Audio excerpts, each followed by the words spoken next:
100-র উপর comment, home ট্যুরে দাও, তো ফাইনালি চলে এসেছি। Welcome to my home sweet home. 6 বছর আগে যখন আমরা ডিসাইড করি বাড়ি কিনবো, তখন নীলাদ্রি 5 বছর হয় কলকাতায় কর্পোরেট সেক্টরে চাকরি করছে।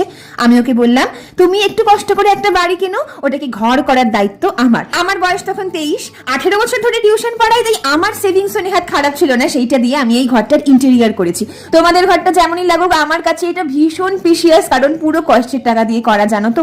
তখন অনেকেই বলেছিল ফ্ল্যাট করলেই বাড়ি করলেই ভালো, flat is not a good investment. আমি বুঝেছিলাম তারা আমায় আসলে ছোট ফিল করাতে চায়, তারা নিজেরাও হয়তো ফ্ল্যাট ভাড়া করেই থাকে। এখন তোমরাই বলো, 6 বছর ধরে যদি আমরা একটা 2 BHK 12-13 হাজার টাকা দিয়ে ভাড়া দিয়ে থাকতাম, সেই টাকাটা তো জলেই যেত। তার থেকে ভালো নয় একটু কষ্ট করে নিজের একটা ঘর তৈরি করা। দেখো, ফ্ল্যাট বা বাড়ি দুটোই সুন্দর, কিন্তু যার যেমন চাদর সে তো তেমনই ছড়াবে। তোমাদের কি পছন্দ, ফ্ল্যাট নাকি বাড়ি? অবশ্যই কমেন্টে জানিও।